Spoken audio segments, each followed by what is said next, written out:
శ్రీమాత్రే నమః. అమ్మతో ప్రయాణానికి స్వాగతం. అందరికీ కూడా అమ్మవారి యొక్క ఆశీస్సులు ఎప్పుడూ ఉండాలని మనస్ఫూర్తిగా కోరుకుంటూ, ఈరోజు కార్తీక గురువారం. ఎంతో పవిత్రమైనటువంటి ఈ రోజున ఈ కథ వినడం వలన స్వామివారి యొక్క సంపూర్ణ అనుగ్రహంతో పాటు సకల పాపహరణం కూడా లభిస్తుంది. మరి అంతటి పరమ పవిత్రమైనటువంటి ఈ కథను భక్తి శ్రద్ధలతో వినండి. గురుచరిత్ర మహిమ గురించి వర్ణిస్తున్నటువంటి సిద్ధయోగికి నామధారకుడు అనేటటువంటి శిష్యుడు ఇలా అడుగుతాడు. గురువర్య, కాశీ, బదరి, కేదారం వంటి క్షేత్రాలు ఎంతగానో ప్రసిద్ధి పొందినవి అయినందువలన శ్రీపాద స్వాముల వారు అక్కడికి వెళ్ళారని చెప్పారు కదా. మరి వారు ఆ తరువాత గోకర్ణానికి వచ్చి అక్కడే ఉన్నారని చెప్పారు. ఆ క్షేత్రానికి ఉన్నటువంటి ప్రాధాన్యత ఏమిటో వివరించమని కోరగా దానికి సిద్ధుడు ఇలా చెప్పారు. పూర్వం రావణాసురుని తల్లి కైకసి కైలాసాన్ని పొందగోరి నిత్యము కూడా మట్టితో చేసినటువంటి శివలింగాన్ని పూజిస్తూ ఉండేది. బలగర్వితుడైనటువంటి రావణుడు అది చూసి శంకరునితో కూడా కైలాస పర్వతాన్ని తెచ్చి తన తల్లికి సమర్పించాలి అని అనుకుంటాడు. అతను అక్కడకు వెళ్ళి తన శక్తిని అంతా కూడా ప్రయోగించి ఆ పర్వతాన్ని నెత్తికి ఎత్తుకుంటాడు. అప్పుడు భూమి అంతా కూడా కంపించిపోతుంది. లోకాలన్నీ అకాల ప్రళయంలో నశిస్తాయని తలచి అట్టి ఆపదను నివారించమని పార్వతీదేవి పరమేశ్వరుని ప్రార్థిస్తుంది. పరమేశ్వరుడు రావణుణ్ణి కైలాస పర్వతం కింద అణిగిపోయే విధంగా తొక్కుతాడు. అప్పుడు రావణుడు ప్రాణాపాయంలో పడి దీనాతి దీనంగా పరమేశ్వరుని ధ్యానిస్తాడు. కరుణా సముద్రుడైనటువంటి కైలాసపతి అతని ధ్యానానికి ప్రసన్నుడై రావణుణ్ణి పైకి లేవనెత్తుతాడు.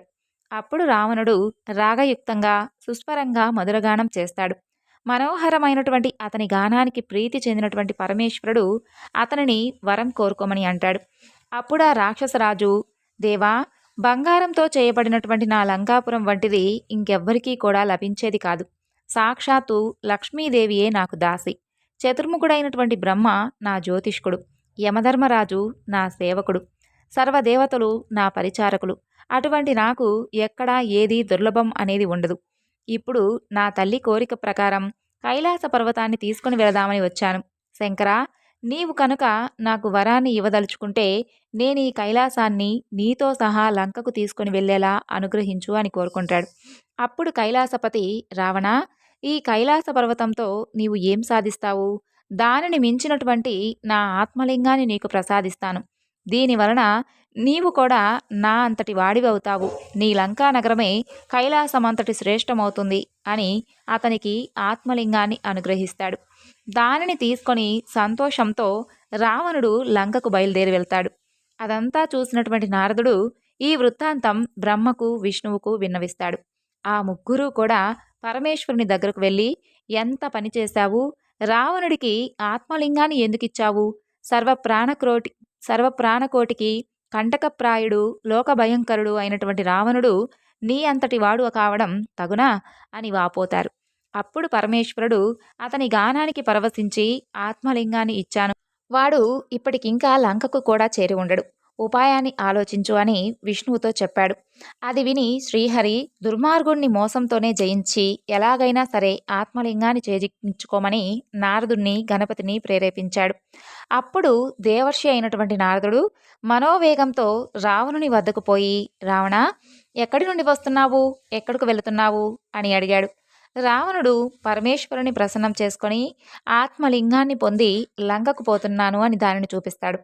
రావణుని మాటలతో మైమర్పించాలని నారదుడు, రావణ, పూర్వం ఒక భయంకరమైనటువంటి జంతువు అడవి దున్నలు అన్నిటినీ కూడా చంపుతూ ఉండేది. త్రిమూర్తులు దానిని వేటాడి సంహరించి దాని కొమ్ములలో నుండి తలా ఒక లింగమును తీసుకున్నారు. ఆ తరువాత ఆ లింగములే వారి యొక్క ఆత్మలింగాలుగా భావించారు. ఈ లింగం తత్సంబంధమైనదే కాబోలు. ఈ శివలింగం ఎంతో పవిత్రమైనది, సాక్షాత్తు శివ సాహిత్యం ప్రసాదింపగలదు అని దాని ప్రభావం గురించి వివరించపోయాడు.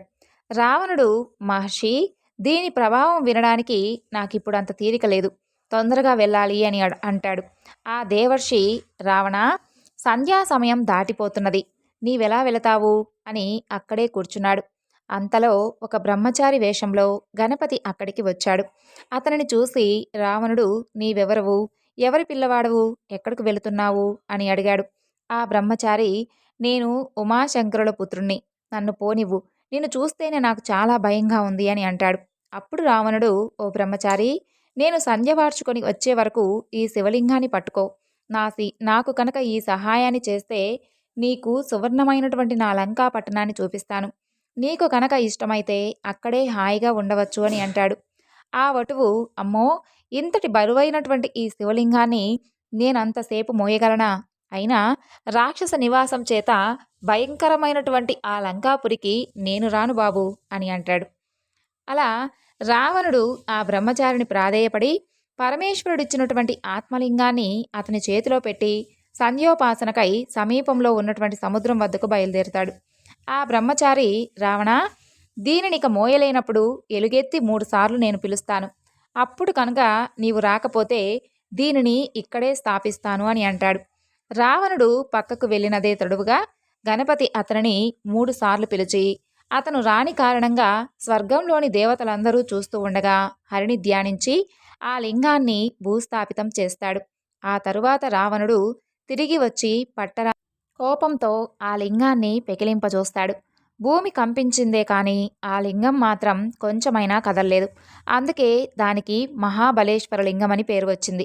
అది ఆవు చెవి ఆకారాన్ని పోలి ఉండడం వలన ఆ క్షేత్రానికి గోకర్ణం అనేటటువంటి పేరు వచ్చింది నామధారక.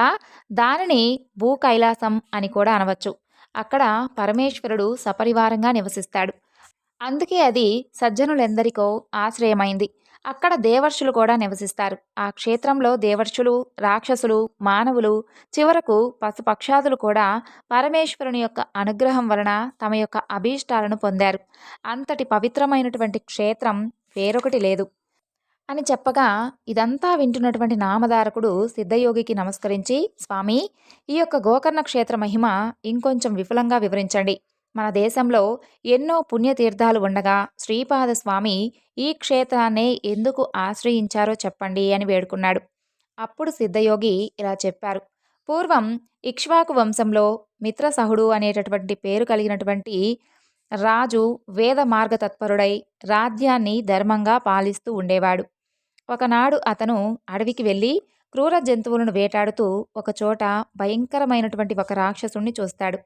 రాజు అతని మీద బాణాలు వేయడంతో ఆ రాక్షసుడు నేలకూలి ప్రాణాలు విడుస్తూ తన సోదరుణ్ణి పిలిచి ఆ రాజుపై ప్రతీకారం తీర్చుకోమని ఆదేశిస్తాడు.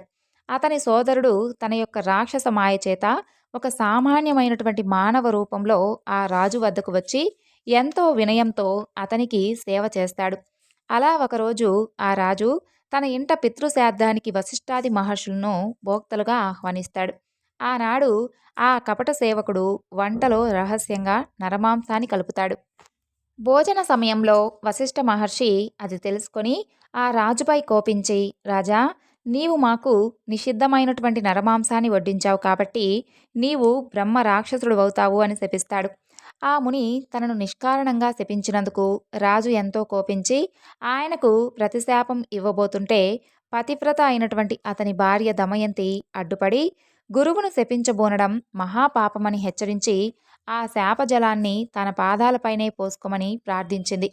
రాజు తన కోపాన్ని నిగ్రహించుకొని శాపకల్మషమైనటువంటి తన చేతిలోని జలాన్ని తన పాదాలపై పోసుకొని వశిష్ఠ శాపం వలన బ్రహ్మరాక్షసుడై కల్మషపాదుడు అనేటటువంటి పేరును గ్రహించాడు. అప్పుడు శాప విముక్తికై మహారాణి ప్రార్థించగా వశిష్ఠ మహర్షి జాలి చెంది, అమ్మా, నీ భర్తకు 12 సంవత్సరాల తర్వాత బ్రహ్మరాక్షసత్వం పోతుంది అని ఆశీర్వదించి తమ ఆశ్రమానికి వెళ్ళిపోయారు. అప్పటి నుండి కల్మషపాదుడు ఘోరమైనటువంటి ఆ అరణ్యంలో నివసిస్తూ అక్కడ క్రూర జంతువులను, మనుషులను పట్టుకొని తింటూ ఉండేవాడు. అతని యొక్క బ్రహ్మరాక్షస రూపం ఛాయల అతన్ని ఎప్పుడూ కూడా వెంటాడుతూ ఉండేది. అలా ఒకసారి అతను ఒక బ్రాహ్మణ శ్రేష్ఠుని చంపి తిన్నాడు. అందుకు ఆ బ్రాహ్మణుని భార్య శోకంతో, నీకు వశిష్ఠ శాపం తీరి నీ పూర్వరూపాన్ని పొందిన తర్వాత నన్ను నా భర్తను ఎడబాటు చేసినటువంటి పాపానికి భార్యా సంగమం చేస్తే నీవు నశిస్తావు అని శపిస్తుంది. అలా కొంతకాలానికి వశిష్ఠుని యొక్క శాపం నుండి విముక్తుడైనటువంటి ఆ రాజు తన నగరంలోకి ప్రవేశించాడు. అతని రాకకై భార్య ఎంతో ఆతృతతో ఎదురుచూస్తూ ఉంటుంది. ఆమెను చూస్తూనే ఆ రాజు కన్నీటితో తనకు కొత్తగా సంక్రమించినటువంటి బ్రాహ్మణ పత్ని శాపం గురించి చెప్పాడు. భార్యాభర్తలు ఇద్దరూ కూడా కిన్నులై ఆ శాప విముక్తికై తీర్థయాత్రలు చేశారు. అలా మార్గమధ్యంలో వారు గౌతమ మహర్షిని సందర్శించి తమ యొక్క విషాదగాథను విన్నవించుకుంటారు. అది విన్నటువంటి గౌతమ మహర్షి జాలి చెంది, రాజా భయపడవద్దు. పాపాలన్నిటినీ కూడా పారద్రోలి అభిష్టాలను ఇచ్చేటటువంటి పరమ పవిత్రమైనటువంటి గోకర్ణ క్షేత్రం ఉండగా బ్రహ్మహత్యా పాతకం నిన్ను ఏమీ చేయలేదు అని. ఆ క్షేత్రంలోని నీరంతా కూడా పుణ్యతీర్థమే. అక్కడ శిలలన్నీ కూడా శివలింగాలే.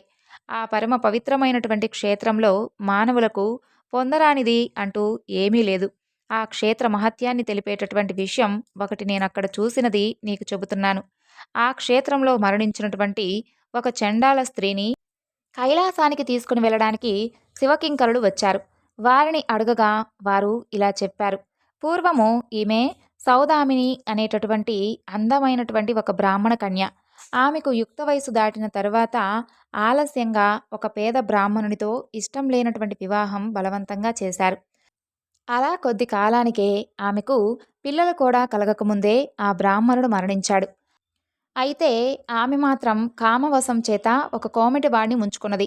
జారత్వం ఎన్నటికీ కూడా దాగదు కదా! త్వరలోనే ఆ రహస్యం బంధువులందరికీ కూడా తెలిసి వారు ఆమెను వెలివేసి ప్రాయశ్చిత్తం చేసుకున్నారు. అప్పటి నుండి ఆమె నిర్భయంగా ఆ యొక్క వైశ్యునితో జీవించడం ప్రారంభించింది. అతని యొక్క దుస్సాంగత్యంతో మద్యపానానికి కూడా అలవాటు పడింది. ఒకనాడు ఆమె కళ్ళు తాగినటువంటి మైకంలో ఆవు దూడను ఒకదానిని మేక అనుకొని చంపి దాని తలను మరునాటికని దాచి మిగిలినటువంటి దేహాన్ని వండుకొని భుజించింది. మరునాడు విటుడు రాగానే ఆమె వంట చేయబోయి ఆవు దూడ శిరస్సును చూసి నిజాన్ని కప్పిపుచ్చుకుంటూ అయ్యయ్యో, ఆవు దూడను పులి తినివేసింది అని వలవలా ఏడ్చింది. ఆమె ఇటువంటి పాపాలను అనేకం చేసి నరకంలో శిక్షలను అనుభవించి కర్మశేషం వలన ఈ జన్మను పొందింది. అయితే ఈ జన్మలో మాత్రం ఆమె పుట్టుగుడ్డి, కుష్ఠరోగి అయి కొంతకాలం పాటు తన తల్లిదండ్రుల చేత పోషింపబడింది. వారు మరణించిన తరువాత దిక్కులేక ఆకలితో అలమటిస్తూ ఒక శివరాత్రి నాడు అందరినీ కూడా భిక్ష కోసం యాచించింది. ఆనాడు ఎవ్వరూ కూడా అన్నాన్ని వండలేదు కాబట్టి ఆమె కనీసం తినడానికి కూడా ఏమీ దొరకక ఆమె చేతిలో కొద్ది మారేడు దళాలు మాత్రం ఉంచారు. అవి తినడానికి పనికిరావని ఆమె తలచి వాటన్నిటినీ కూడా జార విడిచింది. ఆ బిల్వమంతా కూడా ఒక లింగం మీద పడింది. అదే ఆమె చేసినటువంటి శివపూజ. ఆ రోజంతా కూడా తిండి లభించినటువంటి కారణంగా ఆ ఆ రాత్రి ఆమెకు నిద్ర కూడా రాలేదు. ఈ విధంగా ఆమె ఉపవాసము, జాగరణ కూడా చేసినట్లయింది. ఆ రోజంతా కూడా ఆమె శివనామ సంకీర్తనం విన్నది. తెలియక చేసినటువంటి ఆ వ్రతం వలన ఈమె పుణ్యాత్మురాలైంది. ఇప్పుడు ఈమెను కైలాసానికి తీసుకుని రమ్మని మమ్మలను పరమేశ్వరుడు పంపించాడు అని చెప్తారు. అప్పుడు ఆ శివదూతలు ఆమె మృతదేహంపై అమృతం చల్లి దేవ విమానం మీద ఆమెను కైలాసానికి తీసుకుని వెళతారు. అబుద్ధిపూర్వకంగా చేసినటువంటి ఆమె వ్రతానికే ఇంతటి ఫలితం ఉంటే ఇక మీరు బుద్ధిపూర్వకంగా చేసినటువంటి దాని ఫలితం చెప్పతరమా? కాబట్టి ఓ రాజా, నీవు గోకర్ణ క్షేత్రానికి వెళ్ళి మహాబలేశ్వరుని సేవించు. బ్రాహ్మణుని యొక్క శాపం నుండి తప్పకుండా విముక్తుడవుతావు అని చెప్పి గౌతమ మహర్షి ఆ యొక్క క్షేత్ర మహత్యాన్ని ఇంకా ఇలా వివరించారు. గోకర్ణం అంతటి పవిత్రమైనటువంటి క్షేత్రం ఇంకొకటి లేదు. మిగిలినటువంటి క్షేత్రాలన్నీ కూడా చంద్రుడు, నక్షత్రాల వంటివి అని అనుకుంటే గోకర్ణం పాపమనేటటువంటి కారు చీకట్లను నశింపజేసేటటువంటి సూర్యుని వంటిది. ఆ క్షేత్ర దర్శనం, స్మరణ వలన కూడా సర్వ పాపాలు నశిస్తాయి. అక్కడ ఇంద్రాది దేవతలందరూ కూడా తపస్సు చేసి శివానుగ్రహం వలన తమ యొక్క అభీష్టాలను పొందుతారు. అక్కడ మహాబలేశ్వరునికి బ్రహ్మ, విష్ణువు, ఇంద్రుడు, విశ్వదేవతలు, మరుద్గణాలు, సూర్యచంద్రులు, అష్టవసువులు తూర్పు ద్వారంలోను, యమధర్మరాజు చిత్రగుప్తుడు, అగ్నిదేవుడు, ఏకాదశ రుద్రులు, పితృదేవతలు దక్షిణ ద్వారంలోను, వరుణుడు మొదలైనటువంటి దేవతలు పడమటి ద్వారంలోను, కుబేరుడు, భద్రకాళి, వాయుదేవుడు సప్తమాతృకలు ఉత్తర ద్వారంలోను, విశ్వావసువు, చిత్రరథుడు మొదలైనటువంటి గంధర్వులు నిత్యము నిలిచి ఆయనను ఉపాసిస్తూ ఉంటారు. కశ్యపుడు, అత్రి, వశిష్ఠుడు, కణ్వుడు మొదలైనటువంటి మునీశ్వరుడు కృతయుగంలో విశ్వామిత్రుడు, జాబాలి, భరద్వాజుడు ఇలా మొదలైనటువంటి అందరు మహర్షులు, సనక సనందనాది బ్రహ్మ మానసపుత్రుడు, నారదాది దేవర్షులు, సిద్ధులు, సాధ్యులు, మునీశ్వరులు, యతులు నిత్యము కూడా గోకర్ణేశ్వరుణ్ణి ఉపాసిస్తూ ఉంటారు. రావణుడితో మొదలైనటువంటి రాక్షసులు కూడా ఆ క్షేత్రంలో తపస్సును చేసి పరమేశ్వరుని నుండి వరాలు పొందారు. కాబట్టి ఈ క్షేత్రంలో చేసినటువంటి తపస్సు, ఆధ్యాత్మిక సాధనలు 1,00,000 రెట్లు మంచి ఫలితాలను ఇస్తాయి. అప్పుడు ఆ రాజు భార్యా సమేతంగా గోకర్ణం వెళ్ళి మహాబలేశ్వరుని సేవించి శాప అవుతాడు. కనుక ఓ నామధారక, ఎందరో సజ్జనులకు ఆశ్రయమైనటువంటి గోకర్ణ క్షేత్రం వారి తపస్సు చేత ఇదివరకే పరమ పవిత్రమైనది. అందుకే గణపతి అక్కడ శివుని యొక్క లింగాన్ని స్థాపించడం కూడా జరిగింది. అందుకే సాధు జీవనుడైనటువంటి శ్రీపాద స్వామి కూడా ఆ క్షేత్రాన్ని దర్శించి అక్కడ 3 సంవత్సరాల కాలం ఉండి ఆ క్షేత్రం యొక్క మహత్యాన్ని పునరుద్ధరించారు. ఆ తరువాత ఆయన కృష్ణా తీరంలోని కురుపురానికి వెళ్ళి అక్కడ తమ యొక్క స్థూల రూపాన్ని మరుగుపరిచారు. అప్పుడు నామధారకుడు ఇలా అడుగుతున్నాడు, స్వామి, శ్రీపాద శ్రీవల్లభులు గోకర్ణ క్షేత్రంలో ఎంతకాలం ఉన్నారు? అసలు భగవతావతారమైనటువంటి ఆయనకు పుణ్యక్షేత్ర సందర్శనం చేయవలసినటువంటి అవసరం ఏమిటి? నాకు ఈ సందేహాన్ని నివృత్తి చేసి అటుపైన శ్రీపాద స్వామి చరిత్ర గురించి తెలపండి అని కోరాడు. అందుకు సిద్ధయోగి ఇలా చెబుతున్నాడు. శ్రీపాద స్వామి గోకర్ణ క్షేత్రంలో 3 సంవత్సరాల కాలం నివసించి ఆ తరువాత శ్రీశైలానికి వెళ్ళారు. అక్కడ 4 నెలలు ఉండి భక్తులను అనుగ్రహించి అక్కడి నుండి నివృత్తి సంగమానికి వెళ్ళి స్నానం చేసి తరువాత కురుపురానికి వెళ్ళారు. అక్కడ కృష్ణవేణి అనేటటువంటి 2 నదులు కలవడం వలన అది ఎంతో పవిత్రమైనది.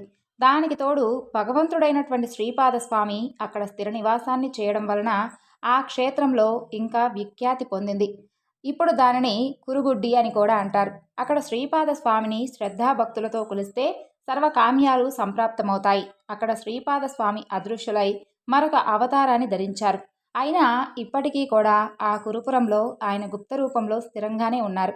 శ్రీపాద వల్లభులు సాక్షాత్తు భగవంతుడై వారి పాదాలలో సర్వతీర్థాలు ఉంటాయి. అయినప్పటికీ పుణ్యక్షేత్రాలన్నిటినీ కూడా పావనం చేయడానికి, ఆయా క్షేత్రాలలోని ముముక్షువులను ఉద్ధరించడానికి కూడా ఆయన దేశాటనం చేస్తూ ఉంటారు. పుణ్యక్షేత్రాలు, పుణ్యనదులు తమను సేవించినటువంటి భక్తుల పాపాలన్నీ కూడా చిరకాలం కడిగివేయడం వలన చివరకు అవే మలినమవుతాయి. అప్పుడు శ్రీపాదుల వంటి మహాత్ముల యొక్క పాదస్పర్శ వలన తిరిగి పవిత్రమవ్వాలని అవి తపించిపోతూ ఉంటాయి. ఈ విషయాన్ని శాస్త్రాలు కూడా చెప్పాయి. ఇక శ్రీపాదుల యొక్క వృత్తాంతం వివరిస్తాను, శ్రద్ధగా విను. కురుపురంలో వేదవిధుడైనటువంటి సద్బ్రాహ్మణుని యొక్క భార్య అంబిక మహాపతివ్రత. కానీ పూర్వకర్మ వలన ఆమెకు ఎందరో పిల్లలు పుట్టి కూడా కొద్ది కాలంలోనే చనిపోతూ ఉండేవారు. ఆమె ఎన్నో దానాలు, వ్రతాలు చేసింది. ఎన్నో తీర్థక్షేత్రాలు కూడా దర్శించింది. కొంతకాలానికి ఆమెకు ఒక కొడుకు పుట్టాడు. కానీ దురదృష్టవశాత్తు ఆ పిల్లవాడు స్తబ్దుడు, బుద్ధిహీనుడు, జరుడు అయ్యాడు. అయినప్పటికీ లేక కలిగినటువంటి అతనిని తల్లిదండ్రులు ఎంతో గారాబంగా పెంచుతూ ఉండేవారు. 8వ సంవత్సరం రాగానే తండ్రి అతనికి ఉపనయనం చేసి వేదాధ్యయనం చేయించాలని చూశాడు. కానీ ఆ మందమతి ఎంతకాలానికి కూడా ఒక్క వేదమంత్రమైనా కూడా సరిగ్గా నేర్చుకోలేకపోయాడు. ఆ యొక్క మంత్రానుష్ఠానం ద్వారానైనా అతనిని బుద్ధిమంతునిగా చేయాలని ఆ తండ్రి అతన్ని కొడుతూ ఉండేవాడు. అది చూడలేక అంబిక అడ్డు వచ్చి, వీడు లేక కలిగినటువంటి పిల్లవాడు, మందమతి అయినటువంటి వీడిని దండిస్తే మటుకు ఎలాంటి లాభమూ లేదు. వీడికి విద్య రాకున్నా సరే మీరు మాత్రం వాడిని కొట్టవద్దు. బ్రతికినంతకాలం వీడిని ఇకనైనా సుఖంగా బ్రతకనివ్వండి. ఇక మీదట మీరు వాడిని శిక్షిస్తే నేను మీ ఎదుటే బావిలో దూకి మరణిస్తాను అని అంటుంది. ఆ బ్రాహ్మణుడు కూడా ఆలోచించి ఆ పిల్లవాడు వ్యర్థుడు అని తలచి నిరాశ చెంది ఊరుకుంటాడు. అలా కొంతకాలానికి ఆ బ్రాహ్మణుడు ఆ దిగులుతోనే మరణిస్తాడు. దిక్కులేక అతని భార్య అంబిక తన కొడుకుతో కూడా బిచ్చమెత్తుకొని బ్రతుకుతూ కాలాన్ని గడుపుతూ ఉండేది. ఆ బాలుని చూసి గ్రామస్తులు, ఓరి పండితపుత్ర, నీ బ్రతుకు వ్యర్థం. నీవు నీ కులానికే మచ్చ తెచ్చావు. నీ తల్లి బిచ్చమెత్తుకుంటే కూర్చొని తింటూ ఉంటావా? సిగ్గులేదా? నది నుండి నీరు మోసి అయినా సరే కనీసం బ్రతకలేవా? నీ వలన నీ పితృదేవతలకు కూడా అధోగతి కలుగుతుంది. నీ బ్రతుకుకు ఏం ప్రయోజనం? పవిత్రమైనటువంటి భిక్షావృత్తి నీ వంటి అసమర్థుడికి తగదు. ఇలా బ్రతికే కంటే ఈ కృష్ణానదిలో దూకి చావరాదు అని పరిహసించేవారు. చివరకు ఆ బాలుడు లోకల పరిహాసాన్ని భరించలేక ఆత్మహత్య చేసుకోవాలని చెప్పి నదివైపు పరిగెత్తాడు. అతనిని వారించగలిగినటువంటి శక్తిని కోల్పోయినటువంటి అతని తల్లి కూడా నిస్సహాయురాలై తాను కూడా ఆత్మహత్య చేసుకోవాలని అతని వెంట పరిగెత్తసాగింది. అప్పుడు శ్రీపాదస్వామి ఎదురై అతనిని నిలిపి, బ్రాహ్మణుడా, తొందరపడవద్దు. పూర్వకర్మ వలన నీకిలాంటి దుస్థితి దాపరించింది. దానికి తోడు నీవిప్పుడు కనుక బలవంతంగా మరణిస్తే నీకు బ్రాహ్మణ హత్య, ఆత్మహత్య దోషాలు కూడా చుట్టుకుంటాయి. అవి నివారింపరానివి. అందువలన నీవు జీవించి ఎంతటి కష్టాలైనా సరే ఓర్పుతో అనుభవించి దుష్కర్మ నుండి శాశ్వతంగా విముక్తుడవడం మంచిది అని చెబుతాడు.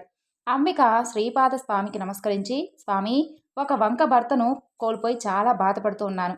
మరొక వంక వ్యర్థుడైనటువంటి ఈ పుత్రుడి వలన ఎటువంటి సద్గతి ఆశింపజాలన్నటువంటి నన్ను చూడటమే మహాపాపం. లోకులందరూ కూడా ఇలానే పరిగణిస్తున్నారు. నేనిక బ్రతికి మాత్రం చేయగలిగిందేముంది అని అంటుంది. ఆమె మాటలు విని కరుణార్థ హృదయుడైనటువంటి శ్రీపాదస్వామి, అమ్మా, ఆత్మహత్య వలన రాబోయేటటువంటి జన్మలో మరొక పాపం కూడా అనుభవించవలసి వస్తుందే కానీ వేరే ప్రయోజనం ఏమీ ఉండదు. కాబట్టి నీవు మిగిలినటువంటి ఈ జీవితం అంతా కూడా శివపూజలోనే గడుపు. అలా చేస్తే వచ్చే జన్మలో నా వంటి కుమారుని పొందగలుగుతావు అని అంటారు. ఆమె ఆలోచించి, స్వామి, నేను మీరు చెప్పినట్లే చేస్తాను. కానీ దాని వలన ప్రయోజనం ఏమిటి? నాకేమీ అర్థం కావడం లేదు. దయచేసి వివరించండి అంటుంది. శ్రీపాద స్వామి, అమ్మా, ఉజ్జయిని పట్టణాన్ని చంద్రసేనుడు అనేటటువంటి రాజు పాలించేవాడు. అతని మిత్రుడు మణిభద్రుడు అనేవాడు.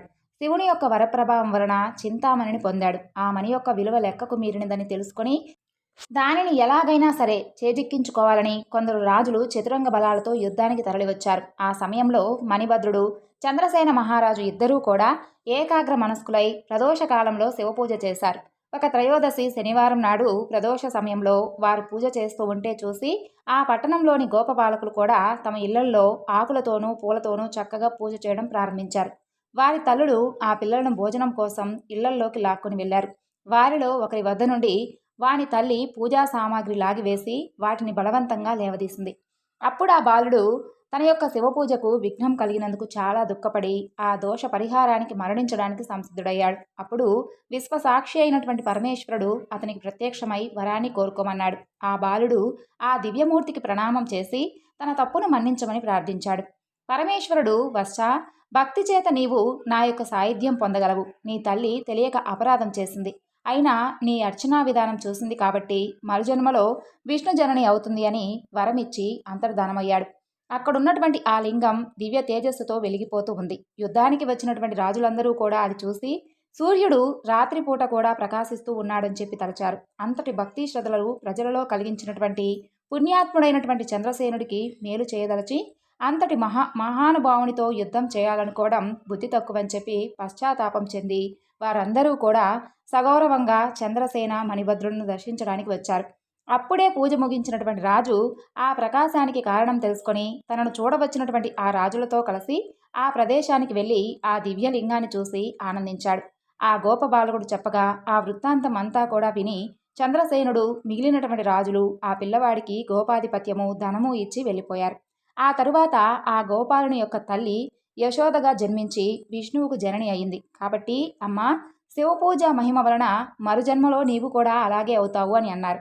ఆ కథంతా విన్నటువంటి అంబిక ఇలా అడిగింది, స్వామి, శివపూజ వలన కలిగేటటువంటి ఫలితం వచ్చేటటువంటి జన్మలో కదా, మరి ఈ జీవిత శేషం నేనెలా గడపాలి? మహానుభావ, అందరి పరిహాసాలకు గురి అవుతున్నటువంటి నా బిడ్డడు ఏ క్షణాన ఆత్మహత్య చేసుకుంటాడో తెలియడం లేదు.